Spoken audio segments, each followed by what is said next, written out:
Revitalisasi pedestrian menjadi salah satu program utama Pemprov DKI Jakarta untuk terwujudnya smart living dan smart mobility. Nah, di iBreak kali ini kita akan membahas revitalisasi pedestrian yang sedang dikerjakan Pemprov DKI Jakarta. Tapi sebelumnya saya mau jalan-jalan terlebih dahulu untuk melihat bagaimana kondisi trotoar yang ada di Jakarta saat ini.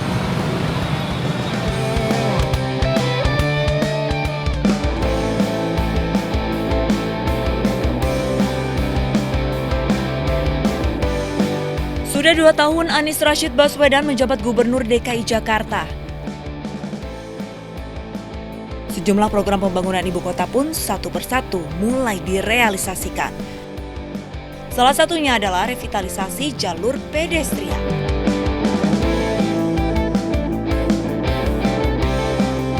Dalam penataan jalur pedestrian di ibu kota, pemerintah Provinsi DKI Jakarta berkomitmen menghadirkan kenyamanan dan keselamatan bagi seluruh pejalan kaki di Jakarta, tak terkecuali penyandang disabilitas. Lalu bagaimana pendapat warga Jakarta mengenai revitalisasi jalur pedestrian ini? Kita tanya-tanya.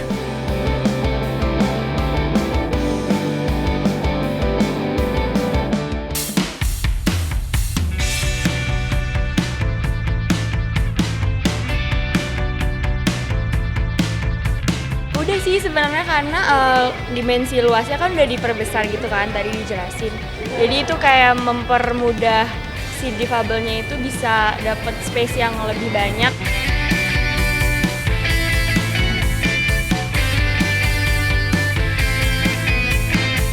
Menurut aku bagus sih karena di tempat ini kan bisa dilihat oleh umum. Jadinya mungkin seniman-seniman yang butuh exposure dari masyarakat bisa lebih dikenal.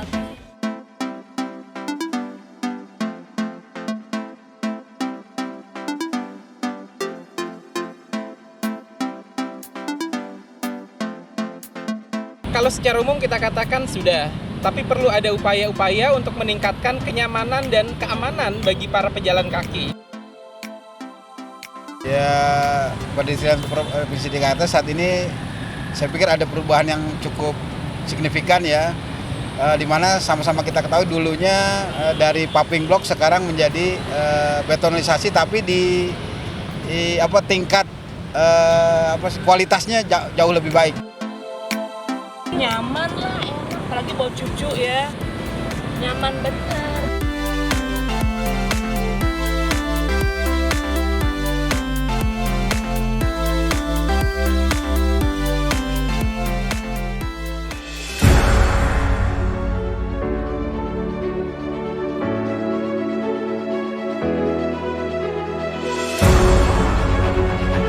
Kaki adalah alat transportasi yang dipunyai hampir semua orang. Perjalanan pun adalah sebuah pengalaman. Kota yang baik harus ramah pada pejalan kaki dan mengutamakan pembangunan fasilitas yang membuat para pejalan kaki nyaman. Jalur pedestrian dibuat semakin lebar, ramah disabilitas, anak-anak, dan ibu hamil. Pemprov DKI Jakarta telah merevitalisasi trotoar sepanjang 134 km sejak tahun 2017 hingga 2019.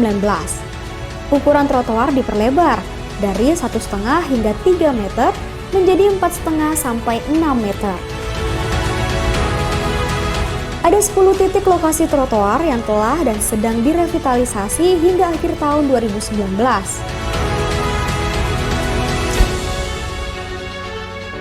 Jalan MH Tamrin dan Sudirman menjadi kawasan percontohan untuk jalur pedestrian. Dilengkapi ruang interaksi seperti terowongan kendal yang disulap dari sebuah jalan bagi kendaraan menjadi jalur pedestrian yang artistik dengan lampu warna-warni, mural, serta pertunjukan musik.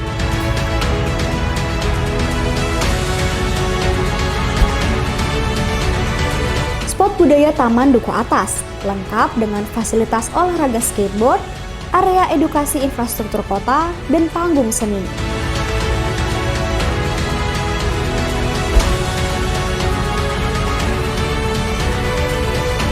3 jembatan penyeberangan orang atau JPO di Sudirman kini juga tampak artistik dan modern setelah direvitalisasi, yang sangat digemari untuk bersuah foto pada malam hari.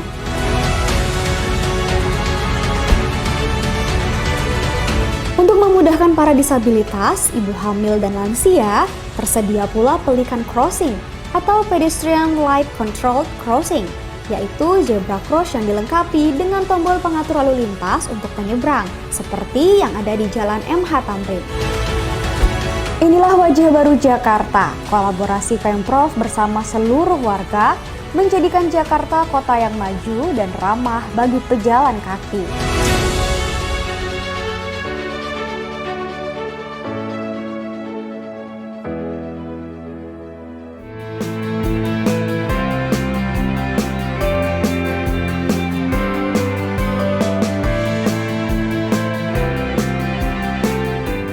Sekarang saya sudah bersama Gubernur DKI Jakarta, Bapak Anies Rashid Baswedan. Assalamualaikum Bapak, apa kabar? Waalaikumsalam, Mbak Lista, apa kabar? Sehat? Alhamdulillah, baik. Pak, ini sore-sore seperti ini kayaknya seru nih kalau misalnya kita jalan-jalan. Iya, kalau sore kita naik sepeda pagi juga, naik sepeda itu leluasa di Jakarta. Nah pemirsa, saya dan Pak Anies sudah masing-masing bawa sepeda. Moto keseruan saya goes bareng Pak Anies. Jangan kemana-mana, tetap di iBreak. Sip, yuk.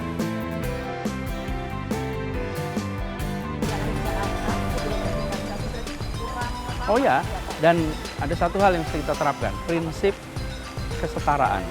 Jadi semua trotoar yang kita bangun itu ramah bagi penyandang disabilitas. Jadi untuk kursi roda leluasa, untuk saudara-saudara kita yang tunanetra ada penunjuk jalannya.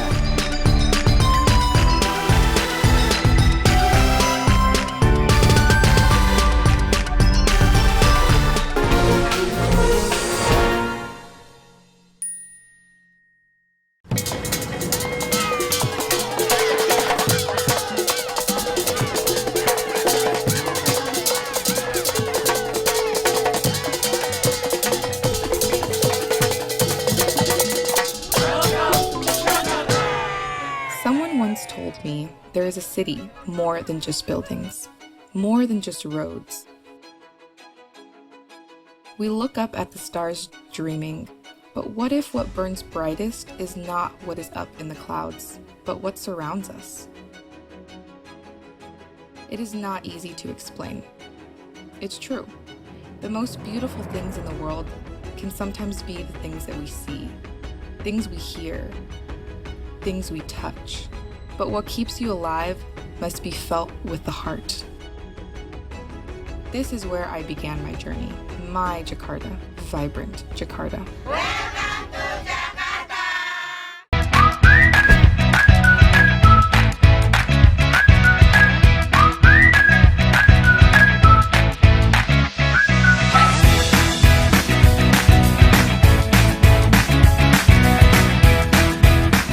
Wah, dalamnya bagus banget. Dan yang bikin beda dari kereta yang lainnya, LRT ini terdiri dari 2 rangkaian dalam sekali jalan. Kayaknya lucu nih buat foto.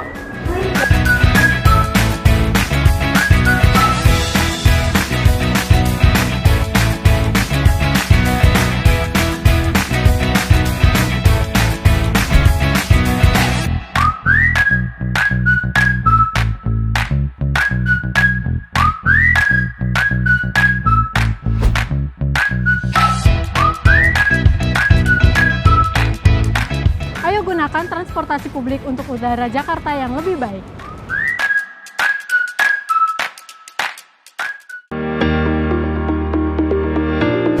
Pemprov DKI Jakarta berkolaborasi dengan masyarakat untuk mencegah dan menekan tingkat kekerasan terhadap perempuan dan anak.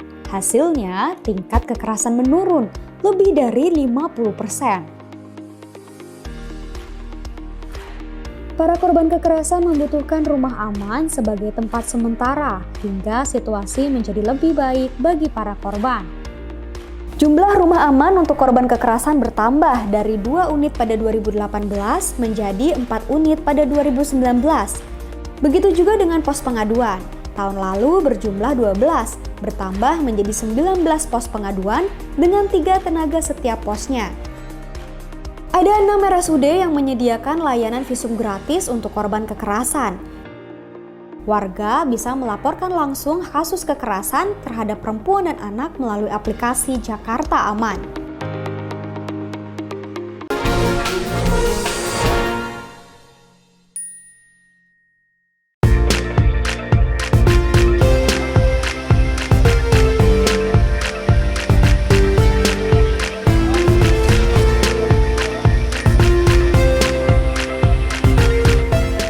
Pemirsa, masih di iBreak bersama saya, Risa Hadi, dan orang nomor 1 di DKI Jakarta, Bapak Anies Rashid Baswedan.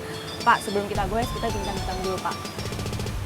Pemprov DKI Jakarta ini bagaimana sih, Pak, untuk upaya menjadikan trotoar ini sesuai dengan fungsinya?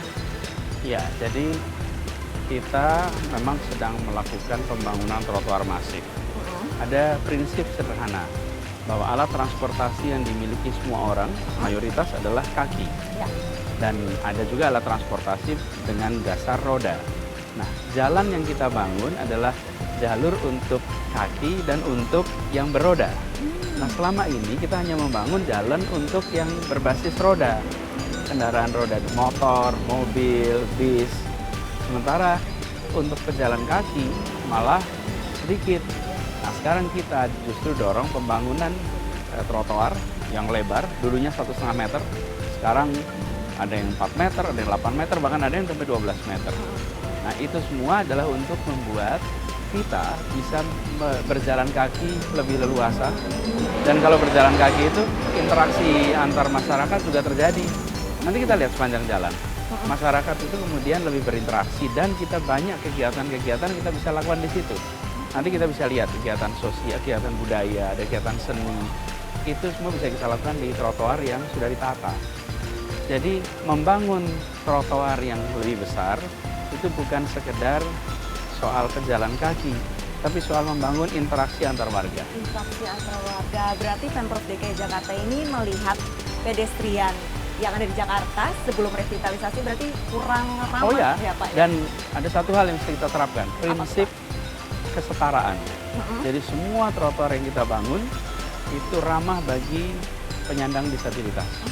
Jadi untuk kursi roda leluasa, untuk saudara-saudara kita yang tunanetra ada penunjuk jalannya. Jadi kita ingin agar semua masyarakat bisa menggunakan trotoar kita secara nyaman. Itu yang kita lakukan sekarang. Baik, saya jadi nggak sabar nih. Langsung aja Pak, kita goes Pak. Kita jalan ya.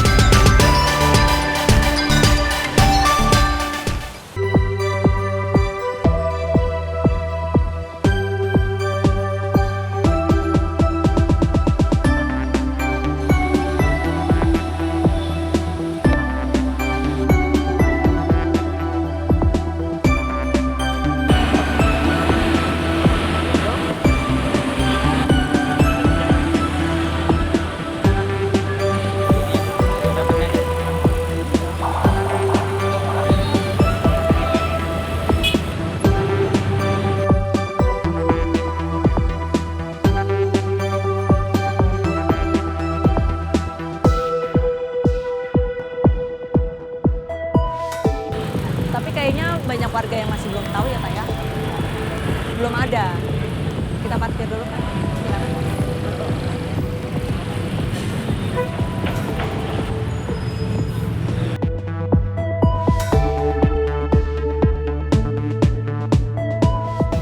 Pak, tadi saya sudah sedikit mengintip jalur ataupun pedestrian yang ada di Jakarta. Nah, Pak, untuk Pemprov DKI Jakarta sendiri, ini target revitalisasi pedestrian ini sudah sejauh mana sih Pak? Kita alhamdulillah sudah berhasil membangun 139 km ya, trotoar itu. Tahun ini insya Allah akan ada, tahun depan ya, akan ada tambahan 70 km lagi. Lalu ada beberapa kawasan yang memang dibangun secara khusus untuk percontohan.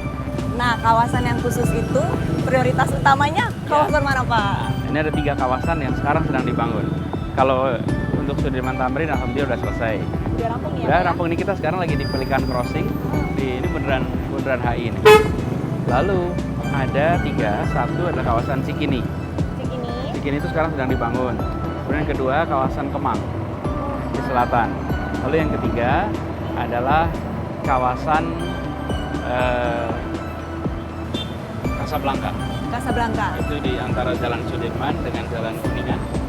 Di situ Jalan Satrio namanya. Jalan Satrio. Jalan Satrio kita bangun di situ juga. Nah, di kawasan ini trotoarnya dilebarkan, lajurnya dibuat konsisten.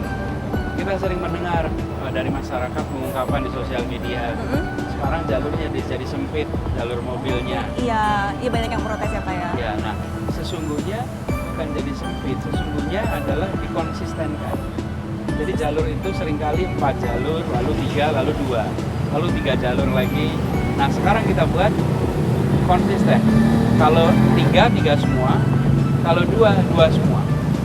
Supaya jalan tidak melebar lalu menyempit lagi. Gak ada yang bottleneck dan jadi penyebab Persis. kemacetan ya Pak ya? Justru itulah yang menyebabkan kemacetan. Karena kendaraan dari banyak lajur ke sedikit. Nah, sekarang kita buat konsisten sehingga mengalir. Nah, di jalan yang kita buat konsisten itu dipakai untuk pedestrian. Nanti Anda juga akan menyaksikan di Sudirman nanti itu ada satu jalan Sudirman, ada kawasan yang memang trotoarnya akan lebar. Kenapa? Karena lajur mobilnya dibuat konsisten.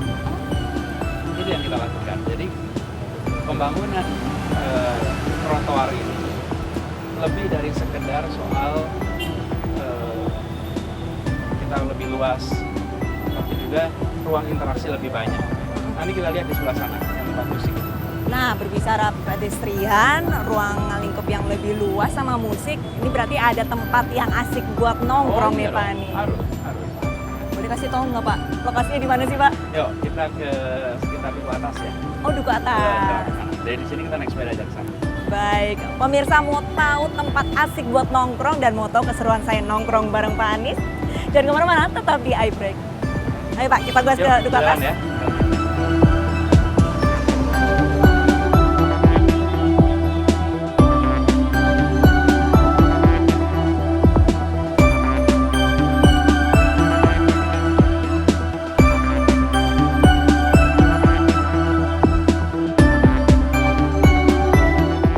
Untuk tahun 2020 ini kita menganggarkan 1,2 triliun untuk membangun di seluruh wilayah Jakarta. Jadi harapannya memang kita bisa membuat kota ini menjadi ramah bagi pejalan kaki, ramah bagi yang bersepeda, dan sesungguhnya begitu tempat berjalan kaki itu ramah, kita akan merasa kota ini milik semua.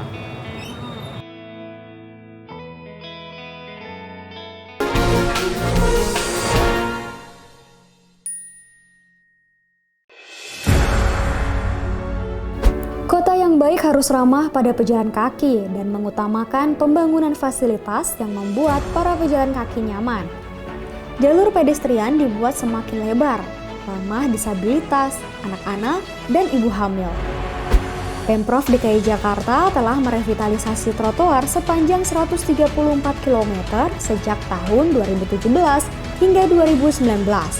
Ukuran trotoar diperlebar dari 1,5 hingga 3 meter menjadi 4,5 sampai 6 meter. Jalan MH Tamrin dan Sudirman menjadi kawasan percontohan untuk jalur pedestrian, dilengkapi ruang interaksi seperti terowongan kendal yang disulap dari sebuah jalan bagi kendaraan menjadi jalur pedestrian yang artistik. 3 jembatan penyeberangan orang atau JPO di Sudirman kini juga tampak artistik dan modern setelah direvitalisasi.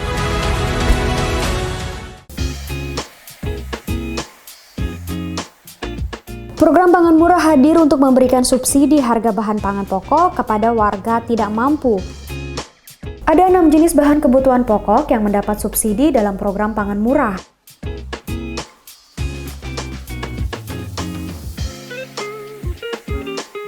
Pangan murah tersedia di Jak Grosir dan pasar-pasar Jakarta. Selain itu, tersedia pula di R-Petra dan Rusun sesuai jadwal yang ditentukan setiap bulan. Satu paket komoditas ini harga pasarannya bisa lebih dari Rp350.000, namun warga cukup membayar sebesar Rp126.000 saja. Warga yang bisa memanfaatkannya adalah para penerima kartu kesejahteraan sosial seperti KJP Plus, Kartu Lansia Jakarta, Kartu Pekerja Jakarta, dan Kartu Penyandang Disabilitas Jakarta.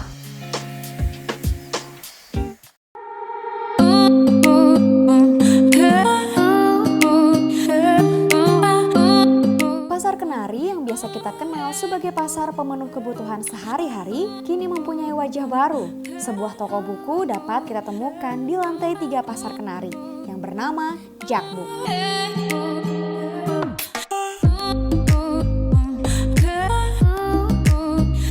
Menariknya, buku-buku di Jakbook ini dijual dengan harga 30% lebih murah daripada harga di toko buku lain. Tak hanya menjual buku, Jakbook juga dilengkapi sejumlah fasilitas pendukung, seperti PAUD, ruang eksibisi, coworking space, Jakmart, hingga ruang laktasi.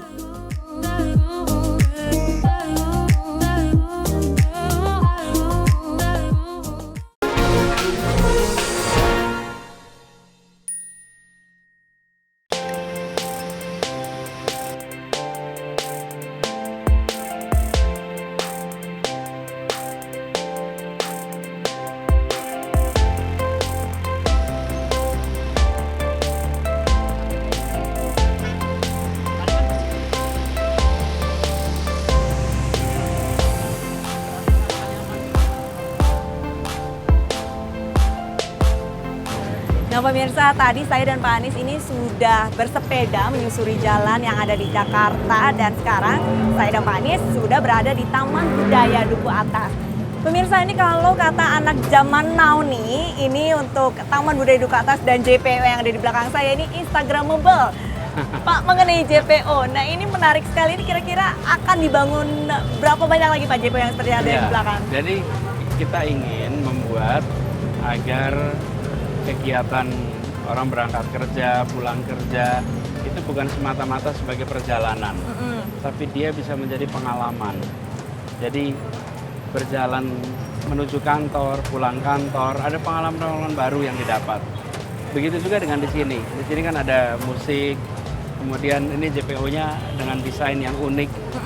Jadi kita ingin agar warga itu mendapatkan pengalaman baru setiap kali dia menggunakan fasilitas kita. Kan fasilitas bersama. Nah, itu sebabnya rancangannya dibuat unik, dan kita akan buat di tahun depan ini ada 11 lagi yang akan dibangun di tahun 2020. Dan harapannya tempat-tempatnya di ruang interaksi. Ini JPO ini, jembatan penyeberangan orang, begitu dia dibuka, lalu banyak yang berdatangan. Dan sebagian bukan dari Jakarta, bahkan dari luar Jakarta datang untuk berfoto, menceritakan pengalamannya. Maka tujuan kita tercapai, membuat fasilitas umum bukan sekedar tempat untuk mereka berjalan sebagai sebuah perjalanan, tapi sebuah pengalaman. Karena dia mengalami, maka dia menceritakan. Karena dia merasakan ada sesuatu yang unik, maka dia membagikan kepada yang lain untuk bisa merasakan yang dirasakan. Bahkan kalau kita berfoto kan sebetulnya, apalagi di posting, itu mau memberitahu pada yang lain, saya lagi menikmati loh, saya lagi seneng loh. Nih, itu yang kita ingin berikan kepada warga di Jakarta. Pak, mengenai rancangan futuristik ini, kalau misalkan aku bisa sebut ini rancangannya futuristik ya Pak ya. Ini idenya dari mana sih Ya, Pak? ini kayak tawon ini, kayak rumah lebah ini. Jadi idenya tentu dari desainer. Tapi pesan saya kepada para perancang adalah buatlah karya yang membuat orang-orang yang menggunakannya selalu merasakan keunikan. Dan itu yang kita buat. Bagi yang menggunakan JPO maupun yang berjalan di sekitar sini, mereka merasakan ada keunikan. Itu yang kita kerjakan. Pak, berbicara mengenai orang-orang yang berjalan di pedestrian dan orang-orang yang menikmati untuk pedestrian ini sendiri. Aku mau nanya untuk teman-teman yang disabilitas. Nah, ini pedestrian ini sudah sesuai standar Ya, atau justru belum? itu. Ini bila perhatikan ya. Di sini ada penanda untuk teman-teman tunanetra. Kemudian juga di seluruh jalurnya itu menggunakan roda itu mudah. Jadi bagi mereka yang kursi roda ataupun alat-alat bantu lain, semua trotoar yang kita bangun baru itu ramah bagi semua, bagi penyandang disabilitas maupun mereka yang memiliki kebutuhan khusus seperti orang tua atau misalnya orang-orang yang memiliki apapun lah kebutuhan khususnya, itu insya Allah terfasilitasi. Jadi ini ramah bagi semua. Berarti sebagian besar pedestrian yang sudah direvitalisasi ini ramah dong Pak? Ya, jadi memang kita menerapkan begini, yang sudah terlanjur dibangun tanpa memperhitungkan kebutuhan penyandang disabilitas, secara bertahap nanti kita perbaiki. Tapi yang baru semuanya harus ramah penyandang disabilitas. Jadi semua trotoar baru itu memang dibuat untuk ramah pada penyandang disabilitas. Jembatan penyeberangan orang JPO modern ini memiliki panjang 68 meter. Namun bukan saja memiliki arsitektur yang modern, tetapi juga komponen bangunan dan material yang sebagian besar ramah lingkungan. Seperti pada tampilan sebelumnya, konsep dari jembatan yang terintegrasi dengan moda transportasi publik seperti halte Transjakarta, stasiun MRT, dan kendaraan umum lainnya. Proyek pembaruan jembatan ini memakan biaya sebesar 56 miliar rupiah dalam waktu pengerjaan selama 3 bulan. Pak, ini revitalisasi pedestrian kan sedang dibuat hampir di seluruh Jakarta. Biayanya sendiri berapa sih Pak? Iya, anggarannya? ini kita mengalokasikan cukup besar. Untuk tahun 2020 ini kita menganggarkan 1,2 triliun untuk membangun di seluruh wilayah Jakarta. Jadi harapannya memang kita bisa membuat kota ini menjadi ramah bagi pejalan kaki, ramah bagi yang bersepeda, dan sesungguhnya begitu jalan tempat berjalan kaki itu ramah, kita akan merasa kota ini milik semua. Karena siapa saja bisa menggunakan tempat ini tanpa dibedakan, kaya miskin, kemudian latar belakang apapun, menggunakan ruang yang sama untuk kegiatan kita sehari-hari. Semuanya sama, Ya, ada kaya, ini ya ada tempat sini nih, lewat sini tuh kalau Anda lihat, maka Anda akan merasakan seperti berada di kota-kota modern dunia lainnya. Ya. Salah satu tanda kota modern dunia adalah pejalan kaki yang banyak, transportasi umum yang tersedia, dan itu yang sekarang kita siapkan. Itu yang sekarang terjadi di Jakarta.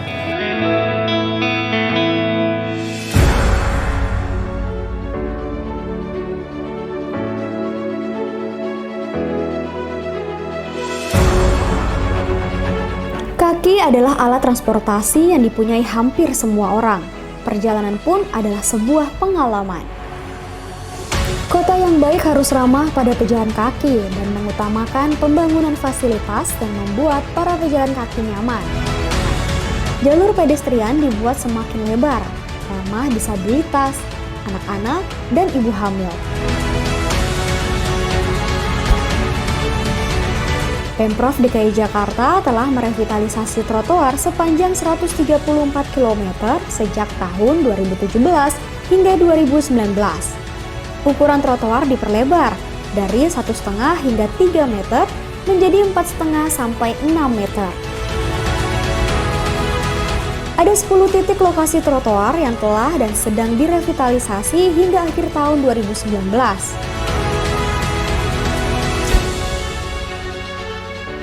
Jalan MH Tamrin dan Sudirman menjadi kawasan percontohan untuk jalur pedestrian. Dilengkapi ruang interaksi seperti terowongan kendal yang disulap dari sebuah jalan bagi kendaraan menjadi jalur pedestrian yang artistik dengan lampu warna-warni, mural, serta pertunjukan musik.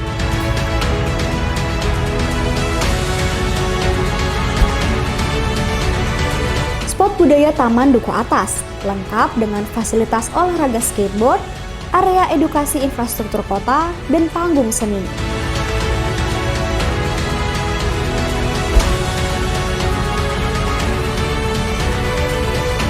Tiga jembatan penyeberangan orang atau JPO di Sudirman kini juga tampak artistik dan modern setelah direvitalisasi, yang sangat digemari untuk bersuah foto pada malam hari.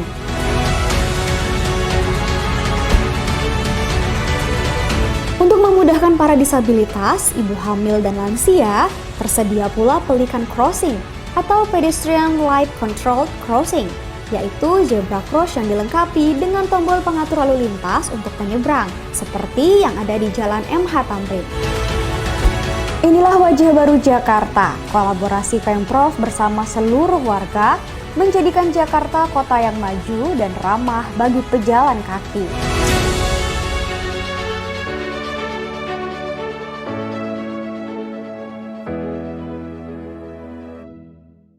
Pak, berbicara dengan pejalan kaki dan transportasi umum. Nah, untuk pedestrian sendiri ini integrasinya seperti apa untuk transportasi umum misalkan Transjakarta atau LRT, MRT untuk kedepannya nanti? Ya, jadi kita memang sekarang mengintegrasikan itu semua. Kalau lihat ya di sini, ini adalah menyambungkan antara Pedestrian pejalan kaki dengan jalur BRT. BRT itu Bus Rapid Transit, itu Transjakarta. Kemudian di sebelah utara itu menyambungkan antara MRT dengan kereta komuter. Jadi kawasan ini memang disiapkan sebagai sebuah kawasan di mana antar moda transportasi terintegrasi supaya penduduk Jakarta bisa berpindah dari satu moda transportasi ke yang lain tanpa repot. Jadi turun dari Transjakarta bisa pindah ke MRT. Kalau turun dari MRT leluasa ke Transjakarta, leluasa ke komuter, dan bahkan nanti LRT akan lewat sini juga. Jadi konsepnya memang sebagai sebuah kawasan berorientasi transit. Itu yang kita kerjakan. Orientasi transit. Lalu Pak, untuk kendalanya sendiri, apa yang dialami Pemprov DKI Jakarta? Harus mulai membiasakan bagi warga untuk lebih banyak berjalan kaki, untuk lebih banyak menggunakan kendaraan umum. Alhamdulillah angkanya naik drastis dalam 2 tahun ini. Jadi kita di tahun 2017 pengguna kendaraan umum kita itu 300.000. Dalam waktu 2 tahun meningkat menjadi 640.000. Jadi dalam waktu 2 tahun kita sampai 300.000 13 tahun. Sampai 300.000. Dalam 2 tahun naik 2 kali lipat. Dan itu artinya jumlah kendaraan pribadi berkurang karena mereka menggunakan kendaraan umum. Dan karena berkurang maka kita menyaksikan Jakarta di tahun 2017 adalah kota dengan tingkat kemacetan nomor 4 di dunia. Jadi kita ranking nomor 4 tingkat kemacetan di dunia. Paling macet nomor 4. Alhamdulillah sekarang kita turun nomor 7. Oh, alhamdulillah. Jadi kita berkurang. Turun peringkat ya Pak ya? Nah, turun peringkat kenapa? Bukan karena penduduknya meninggalkan Jakarta, tapi karena penduduknya meninggalkan kendaraan pribadi ke kendaraan beralih umum. ke kendaraan. Nah, ini ditopang dengan transportasi dengan trotoar yang kita siapkan.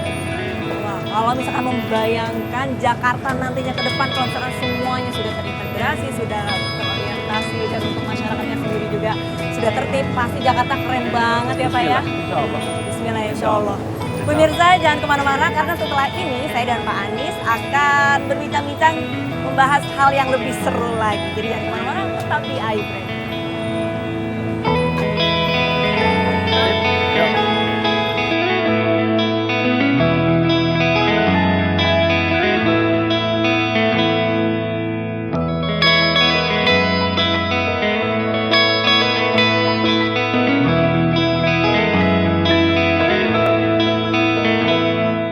Kita bangun ruang ketiga itu sebagai ruang untuk bersama. Ada perasaan kesetaraan, ada perasaan kebersamaan, ada perasaan diakomodasi untuk semua. Ini kalau di sini duduk lihat musik, duduk tidak ada batas-batas sosial ekonomi.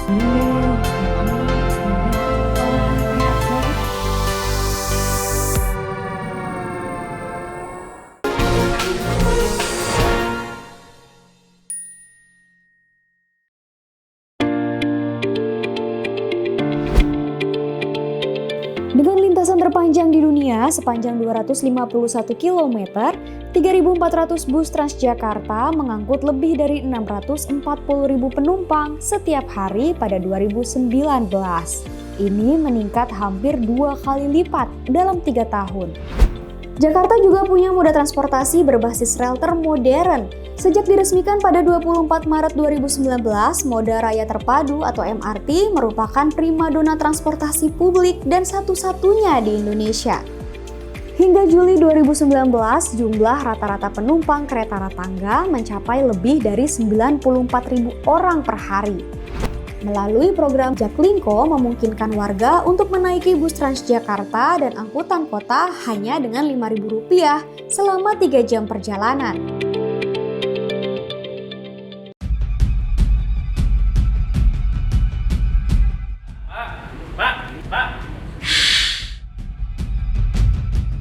Saya butuh ambulan AGD.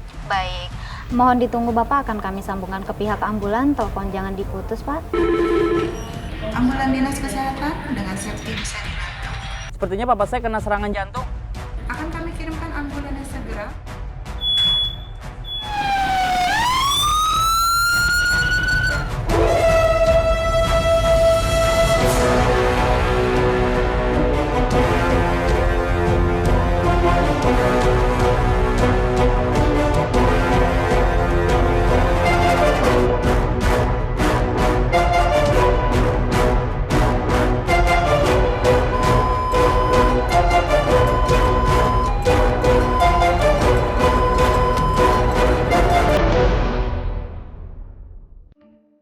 Inilah wajah baru Jakarta. Wajah yang bahagia dan penuh tawa. Karya bersama pemerintah dan warganya. Kolaborasi yang hasilkan banyak prestasi. Pejalan kaki kini bisa jadi raja. Rumah nyaman yang terjangkau oleh warga. Jaminan kesejahteraan untuk semua lapisan masyarakat. Kebutuhan pangan yang tercukupi bagi semua. Perlindungan yang lebih baik bagi anak dan perempuan. Taman kota yang terawat dan bermanfaat untuk warga. Dan kemudahan akses transportasi keliling kota. Ayo bersama berkolaborasi membangun wajah baru Jakarta.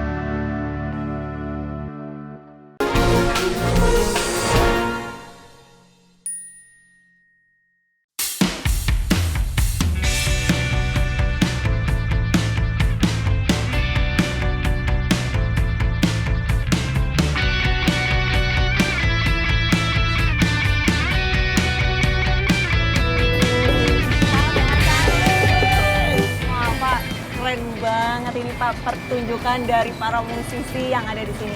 Tapi Pak, kalau misalkan saya lihat ini kayaknya baru pertama kali. Ini sebenarnya sejak kapan sih Pak ada? Oh, sudah berapa lama ya? Mungkin sejak bulan awal tahun kita udah mulai.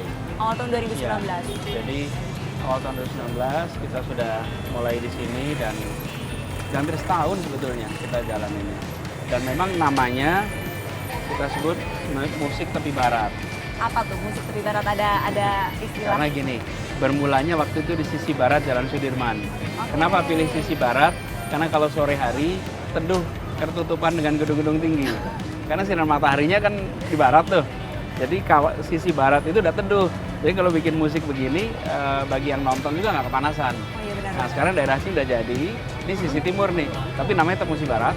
Dan tiap hari Selasa dan Rabu, bagi mereka yang pulang bekerja bisa berhenti dulu di sini sambil ngobrol dengan temannya atau dengan kolega, lalu menikmati musik. Dan bagi kami ingin menumbuhkan local talent. Ini bergantian diberikan kesempatan kepada musisi-musisi baru yang belum tentu sudah dikenal, tapi ini kesempatan mereka untuk dikenal. Karena itu kita tulis nanti namanya siapa. Jadi kalau masyarakat ingin nanti mengundang mereka udah punya kesempatan tampil. Jadi ya untuk publik, ya untuk pengembangan seni budaya.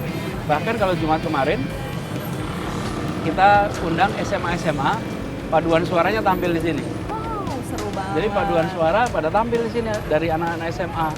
Jadi tempat ini didesain untuk membangkitkan perasaan ini kota tempat kita hidup, tempat kita berkegiatan. Bukan sekedar kota tempat kita mencari penghasilan, bukan tempat kita kerja saja, Di sini ada seni, ada budaya, ada interaksi, ada tempat bermain, di belakang sana nanti ada tempat bermain. Jadi ada perasaan kota yang memberikan peluang bagi semua aspek kehidupan masyarakat untuk bisa tumbuh berkembang.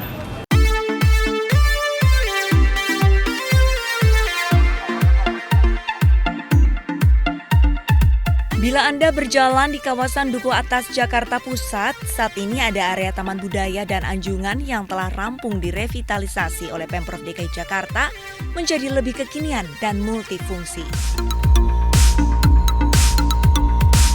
Tak hanya sekedar untuk pejalan kaki dan jalur penghijauan, pedestrian ini juga difungsikan sebagai tempat berinteraksi warga Jakarta.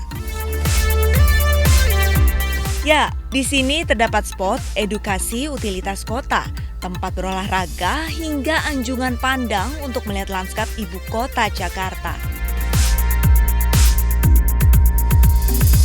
Dengan revitalisasi hingga perluasan jalur pedestrian ini, diharapkan warga Jakarta dapat merasakan pengalaman baru saat berjalan kaki menyusuri trotoar ibu kota.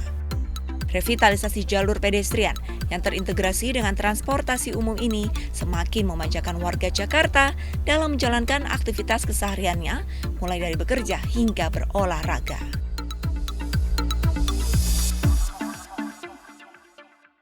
Tapi Pak, tujuan dari Pemprov DKI Jakarta sendiri selain membangun pedestrian, ini pembangunan ruang ketiga ini apa sih Pak?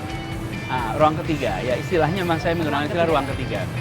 Ruang pertama itu di rumah, ya, tempat bersama keluarga. Ruang kedua itu tempat di mana kita bekerja atau tempat kita belajar, seperti sekolah, kantor, toko. Itu adalah ruang kedua. Lalu ruang ketiga adalah ruang di luar itu semua. Jadi antara keduanya, antara tempat kita bekerja, sekolah atau rumah. Dan di ruang ketiga inilah yang kita bangun sebagai tempat untuk semua. Ruang ketiga itu bisa di trotoar, bisa di pertokoan, bisa di tempat stasiun bis, stasiun kereta, di taman, itu adalah ruang ketiga. Nah, kita bangun ruang ketiga itu sebagai ruang untuk bersama. Ada perasaan kesetaraan, ada perasaan kebersamaan, ada perasaan diakomodasi untuk semua.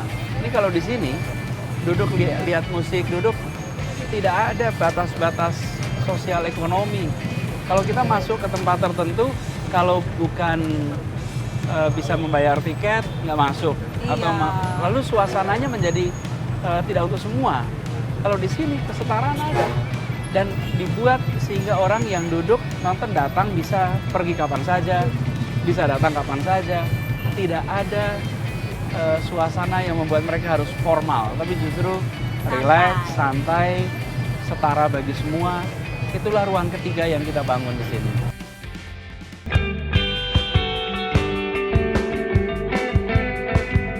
Selain digunakan untuk jalur pejalan kaki, jalur pedestrian di Jakarta juga bisa menjadi tempat atau sarana untuk menikmati hiburan. Seperti yang ada di jalur pedestrian Jalan Sudirman Tamrin.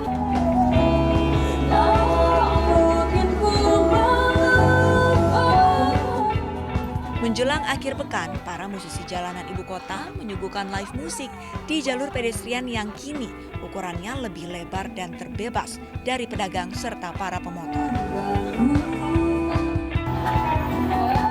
Rutinitas seperti ini menjadi pemandangan meriah dan mengasyikkan.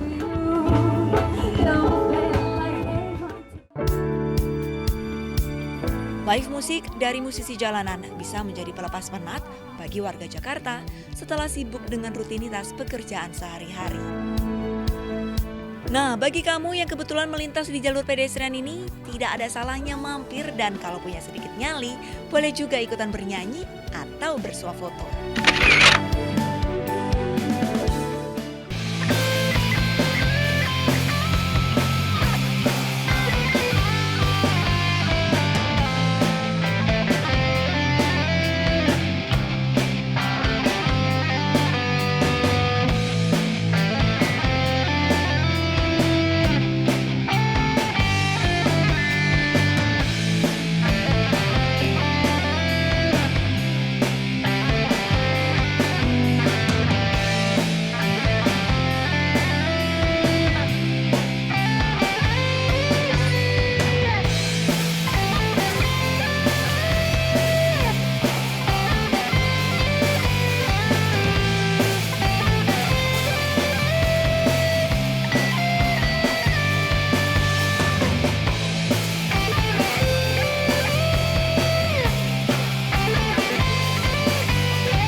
DKI Jakarta satu persatu sudah mulai direalisasikan. Nah, setelah ini akan ada pengamat tata kota yang mungkin akan memberikan catatan-catatan kecil untuk Pak Anies dan Pemprov DKI Jakarta. Jadi jangan kemana-mana, tetap di iBreak.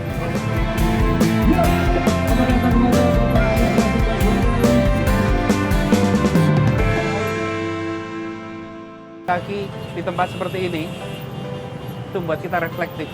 Ini ruangnya terbuka nih. Ya. Kita merasakan kita berada di sebuah tempat yang pembangunannya sudah seperti ini. Ada ruang refleksi yang muncul ketika berjalan kaki. Itu yang saya istilahkan jalur yang dibangun ini bukan hanya untuk perjalanan, tapi harus membangun pengalaman. Ya, harus. Ya. Begitu dia membangun pengalaman, maka orang akan menikmati berjalan kaki.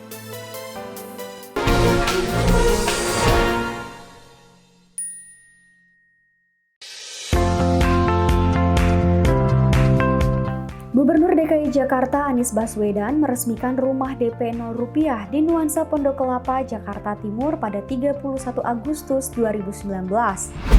Dengan program solusi rumah warga atau Samawa ini, warga Jakarta menengah ke bawah bisa memiliki rumah yang cicilannya relatif terjangkau, tanpa harus membayar uang muka. Dari 780 unit rumah yang telah selesai dibangun, 78 kepala keluarga sudah melakukan akad perjanjian pengikatan jual beli atau PPJB hingga Oktober 2019. Sedangkan 64 kepala keluarga telah serah terima kunci dan siap penghuni rumah barunya. Unit hunian memiliki 3 tipe yang harganya berkisar dari 184 juta rupiah sampai 310 juta rupiah.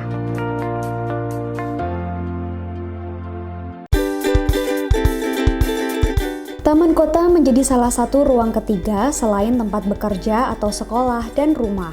Ini menjadi ruang interaksi warga tanpa mengenal kelas sosial. Taman kota dapat berupa taman maju bersama yang didominasi ruang terbuka hijau sebagai pengembangan dari ruang publik terbuka ramah anak atau RPTRA yang didominasi bangunan. Target pembangunan taman maju bersama pada 2019 sebanyak 53 taman. Saat ini 30 lokasi taman hampir selesai pembangunannya. Sementara sisanya sedang dalam berbagai proses tahapan pembangunan yang ditargetkan selesai pada akhir tahun 2019. Jumlah ini meningkat dibandingkan tahun 2018. Saat itu ada 7 taman maju bersama yang rampung dibangun. Bahkan Gubernur Anies Baswedan menargetkan akan ada 200 taman maju bersama di akhir tahun 2022.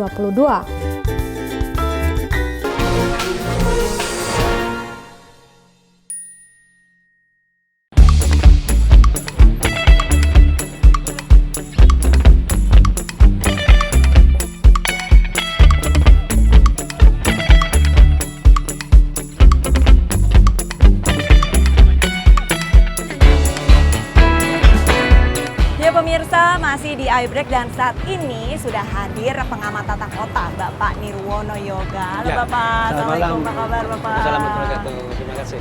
Pak, ini Ya. mengenai pedestrian yang ada di kota Jakarta, menurut Bapak apakah sudah berfungsi dengan baik? Ya, secara umum memang pertama yang perlu kita apresiasi adalah revitalisasi trotoar secara keseluruhan ya, pedestriannya. Bahwa mulai dari Pak Sutioso, Pak Kosibowo, Pak Jokowi, Pak Ahok, bahkan Pak Anies sekarang ini kan kalau kami lihat ini kan pembangunan trotoarnya sangat meningkat pesat. Ya, kalau kita bicara soal anggaran sekarang ini justru anggaran terbesarnya banyak sekali disediakan untuk pembangunan trotoar ya, dibandingkan tahun-tahun sebelumnya. Artinya kita melihat ada peningkatan keberpihakan terutama untuk penyediaan jalur pejalan kaki dan ini trotoar. Nah ini sebenarnya mempertegas posisi Jakarta itu levelnya sudah tidak bisa dibandingkan dengan kota-kota di Indonesia, tetapi dia sudah harus berada dengan kota-kota besar di dunia. Ya. Levelnya di situ. Nah, kalau kita belajar semuanya seperti di London, Paris, bahkan New York umpamanya, ciri khas peradaban kota itu justru ada di trotoar. Semakin trotoarnya nyaman, lebar, sebagainya, bisa dipastikan kota itu menuju ke peradaban kota. Nah ini sebenarnya yang kita apresiasi perkembangan pembangunan trotoar yang ada di Jakarta. Berbicara mengenai kota-kota lain di dunia, nah untuk pedestrian yang ada di Jakarta ini cocoknya kita berkiblat ke kota mana sih Pak? Ya kalau tadi saya katakan, secara umum hampir sebagian besar kota-kota metropolitan dunia ya. Sebut aja misal mulai dari Tokyo tadi, bahkan Melbourne, terus kemudian Singapura yang dekat dengan kita ya, atau London, Paris, bahkan juga ke New York misalnya tadi. Hampir sebagian besar tadi di pusat kota nih kita bicara. Hampir sebagian besar menyediakan trotoar yang aman dan nyaman. Jadi pengunjung bahkan juga warga kota itu dimanjakan dengan keberadaan trotoar di pusat kota. Orang perkembangan kota ke depan itu, orang itu dibuat nyaman berjalan kaki di pusat kota. Jadi dari jarak satu ke jarak berikutnya, dari rumah ke kantor, dari rumah ke pasar, bahkan ke sekolah, semakin nyaman itu justru karena dia semakin nyaman berjalan kaki di trotoar. Nah ini sebenarnya yang tengah dituju oleh kota Jakarta ya. Dan ini sebenarnya sudah masuk juga di dalam rencana tata ruang wilayah DKI Jakarta dan rencana dari tata ruang Jakarta tahun 2030. Kita mengharapkan Jakarta ini sudah menjadi kota yang ramah bagi pejalan kaki sebenarnya. Ya, arahnya ke sana, saudara. Nah untuk Pak Anies sendiri, untuk referensi pedestrian sendiri, ini Bapak terinspirasi dari kota mana sih Pak? Ya, begini, meneruskan apa yang disampaikan tadi oleh Pak Nirwono. Jadi sesungguhnya kita tidak melakukan copy paste dan tidak merujuk satu kota saja. Karena memang karakter tiap-tiap kota itu kan beda-beda ya, Pak Nirwono. Jadi justru kita ini mengambil prinsip-prinsipnya. Prinsip-prinsipnya tadi sudah disampaikan, memberikan prioritas kepada pejalan kaki. Kemudian kita urutkan nomor kedua pada kendaraan bebas emisi, sepeda, lalu kendaraan umum, baru kemudian kendaraan pribadi. Urutan seperti itu yang kita jaga prinsipnya. Nah, modelnya sangat tergantung. Misalnya nih kita bicara Jakarta. Jakarta itu ada Jalan Sudirman, tapi ada yang lebar sekali, tapi ada juga jalan yang lebarnya cuma 8 meter, ada 16 meter. Jadi tidak bisa kita mengatakan bahwa satu model untuk Jakarta. Tapi kita belajar dari berbagai tempat. Karakternya saya rasa sama seperti disampaikan tadi. Makin maju kota, makin menyediakan fasilitas untuk pejalan kaki. Dan makin mengandalkan kendaraan umum, betul kan? Arahnya ke sana. Arahnya ke sana. Jadi sekarang Jakarta itu adalah kota megapolitan terbesar di belahan selatan dunia. Wow. Ini kita terbesar di sini. Nah, kita harus bisa mengubah, dan mengubah itu adalah caranya siapkan infrastrukturnya, kemudian ajak warga untuk lebih sering menggunakan infrastruktur yang dibangun itu. Jadi seperti sekarang pedestrian, jalur untuk pejalan kaki dibangun. Nah, ada beberapa kota yang menarik untuk jadi rujukan karena kesamaan cuaca. Kalau kita merujuk ke kota-kota di Eropa Utara, kemudian Amerika Utara, ada komponen cuaca yang kontras dengan kita. Tapi kalau kita tidak, misalnya di tempat-tempat itu, tempat pemberhentian bisnya itu juga shelter untuk menghadapi angin dingin. Kalau kita nggak perlu itu. Di luar ya? Kalau kita nggak perlu angin dingin, karena kita nggak ada dingin.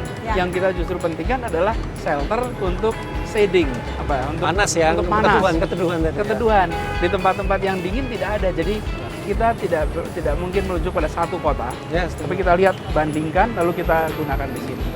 Dan kita mengharapkan justru selama ini masukan-masukan dari pakar-pakar Indonesia yang mengerti kehidupan di Indonesia. Seperti Pak Nirwono ini, kita mendapatkan gagasan-gagasan karena modern kotanya, tapi Indonesia bangsanya. Maju kotanya, tetapi interaksi sosialnya adalah Indonesia. Nah, harapan kita kota-kota Jakarta atau Jakarta ini nanti bisa jadi rujukan bagi kota-kota lain di Indonesia. Ya harus. Karena kita yang paling besar sekarang ini. Saya menambahkan sedikit. Jadi begini, apa yang disampaikan oleh Pak Anies ini sebenarnya mewujudkan yaitu kota Jakarta yang berkelanjutan. Ya. Kita kan sudah mulai setuju dengan Sustainable Development Goals. Nah, konteksnya di sini adalah bagaimana mewujudkan kota Jakarta tadi yang berkelanjutan. Di dalam kota berkelanjutan tadi, salah satu poinnya adalah membuat kota yang aman, inklusif, dan berkelanjutan dengan cara apa yang paling mudah tadi? Membangun budaya berjalan kaki.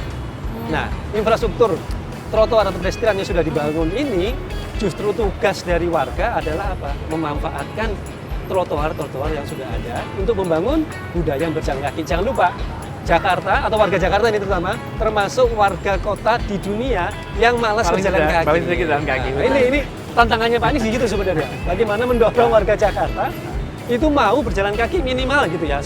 Satu hari mau nggak dalam konteks ini bisa nyampe dengan 10 kilo. Itu tantangan terbesarnya di situ sebenarnya. Nah, untuk targetnya sendiri dari Pemprov DKI Jakarta untuk mewujudkan ini apa, Pak? Jadi begini, kita nomor satu, kita sendiri harus mengubah. Selama ini seperti saya katakan, kita ini membangun jalan untuk roda, tidak membangun jalan untuk kaki. Karena itu kita berasumsi orang dari rumah langsung naik ke kendaraan beroda sampai ke kantor sudah tinggal jalan kaki sedikit, karenanya jalan untuk kaki tidak diprioritaskan. Makanya malas berjalan. Malas berjalan. Nah, sekarang kita tidak mungkin mengatakan pada masyarakat, yuk kita jalan kaki ketika jalan untuk kaki itu masih minim. Nah, jalan untuk kaki dibangun, lalu kesetaraan yang tadi saya sampaikan bagi penyandang disabilitas, bagi orang tua, bagi ibu hamil, anak-anak itu dibuat terfasilitasi dan ada ruang interaksi. Ini anak-anak yang pada main skateboard bisa dicek, mayoritas jalan datang pakai kendaraan umum. Iya. Mayoritas naik bis, mayoritas karena mereka harus bawa skateboardnya juga. Iya, betul. Lalu apa yang terjadi? Mereka berinteraksi, mereka jalan kaki. Yang pulang kantor berjalan kaki. Dan sekarang kita berharap dengan pembangunan yang masif, nanti dari rumah mau ke toko terdekat bisa jalan kaki. Pagi hari mau olahraga, tidak usah pakai treadmill di rumah, yuk jalan kaki. Jadi dan berjalan kaki di tempat seperti ini itu buat kita reflektif. Ini ruangnya terbuka nih. Kita merasakan kita berada di sebuah tempat yang pembangunannya sudah seperti ini. Ada ruang refleksi yang muncul ketika berjalan kaki. Itu yang saya istilahkan, jalur yang dibangun ini bukan hanya untuk perjalanan, tapi harus membangun pengalaman. Begitu dia membangun pengalaman, maka orang akan menikmati berjalan kaki. Baik, terima kasih banyak atas waktunya Pak Anies dan Pak Nirwono, dan terima kasih juga Pak atas masukan-masukannya untuk Pemprov DKI Jakarta. Baik pemirsa, dengan adanya revitalisasi pedestrian ini diharapkan masyarakat mampu membudidayakan lagi kembali untuk berjalan kaki dan menggunakan transportasi umum. Dan tentunya hal ini perlu peran serta juga dari pihak swasta dan masyarakat untuk sadar bahwa pentingnya berjalan kaki selain menyehatkan badan juga membangun ya Pak ya, membangun dan melihat kondisi sekitar kota. Dan selain itu pemirsa, ini semakin maju kotanya tentunya semakin bahagia warganya. Saya Arlita Hadi beserta seluruh tim produksi mengucapkan terima kasih dan sampai jumpa. Terima kasih banyak Bapak. Terima kasih Mbak Lita.